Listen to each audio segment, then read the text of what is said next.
Magandang araw sa ating mga magulang. Narito ang ating orientation para sa Modular Distance Learning. At narito ang ating mga agenda.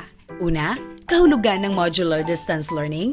Pangalawa, kahulugan ng 5Ps. Pangatlo, gabay sa paggamit ng modules or activity sheets. At ang pang-apat, mahalagang paalala sa pagkuha at pagsauli ng learning kit. Ano ang kahulugan ng Modular Distance Learning? Ang Modular Distance Learning ay isang pamamaraan ng pag-aaral na kung saan ang mga mag-aaral ay bibigyan ng mga modules sa bawat subject sa tulong ng kanilang mga magulang o guardian. Pag-aaralan ng mga mag-aaral ang mga araling nakapaloob dito. Ang module ay idinisenyo at sinulat sa paraan na madaling maintindihan ng mga mag-aaral. Ang mga gawain at pagsusulit na nakalagay dito ay nakabase sa kakayanang inaasahang makita sa mga mag-aaral pagkatapos pag-aralan ng module. Sa Modular Distance Learning, maaaring gumamit ang mga mag-aaral ng mga printed module or module na nasa digital format. Narito ang maaari nating gamitin. Sa digital format, maaaring gamitin natin ang computer, tablet, smartphone, CD or DVD, at USB. Sa printed module naman, maaaring gamitin natin ang textbook, activity sheets, or study guide. Ano ang kahulugan ng 5Ps? Una, paghahanda. Kailangang ihanda ang mga aklat, activity sheets, study guide at student query sheets bilang parte ng mga self-learning module ng mga mag-aaral. Pangalawa, pagtungo. Magtutungo ang mga magulang o guardian sa paaralan o kung saan man ang napag-usapan upang kukuha ng self-learning module sa gabay ng ating mga guro sa takdang araw o oras na ibinigay nito. Pangatlo, pag-aaral. Sa gabay ng mga magulang, aaralin ng mga mag-aaral ang leksyon sa loob ng isang linggo.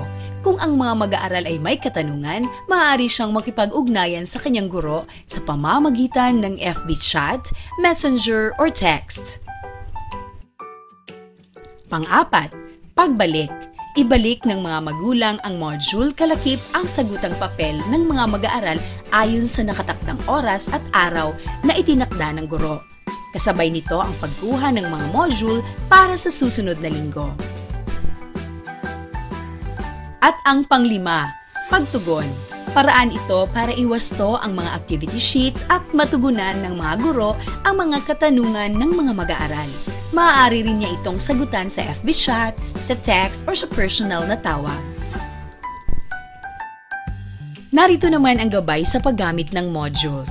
Paalala ito para sa ating mga magulang at mag-aaral sa paggamit ng modules. Una, gamitin ang mga module na may pag-iingat. Huwag lalagyan ng anumang marka o sulat sa anumang bahagi ng module. Pangalawa, gumamit ng hiwalay na papel sa pagsasagot ng mga gawain at pagsasanay. Pangatlo, basahing mabuti ang mga panuto bago sagutan ang mga gawain at pagsasanay. Pang-apat, siguraduhin ang katapatan sa pagsagot. Hayaan ang mga bata sa pagsasagot ng mga aralin ayon sa kanyang mga natutunan. Panglima, tapusin ang mga kasalukuyang gawain bago pumunta sa iba.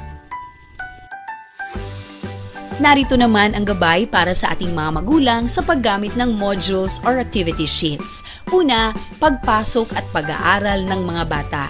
Merong itinakdang class program ang ating mga guro na makikita ang oras na ilalagi ng ating mga kabataan sa bawat asignatura. Tingnan ang kalakip na class program.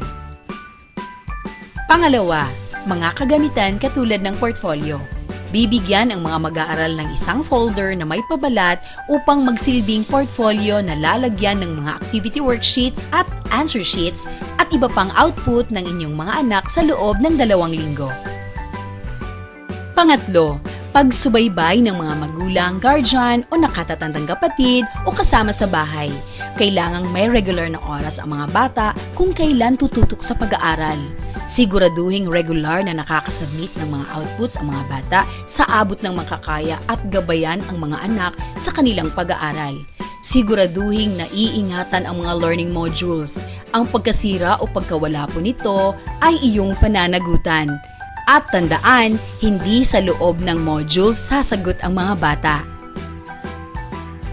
At narito ang mahahalagang paalala sa pagkuha at pagsauli ng learning kit. Magdala ng ballpen. Sundin ang 2 metrong social distancing. Magsuot ng face mask at face shield sa pagkuha at pagsauli ng learning kit. Ilagay ang learning kit sa box. Mag-spray ng alcohol. Isulat ang petsa, oras at kung ilang learning kit ang ibinalik at pirmahan ito.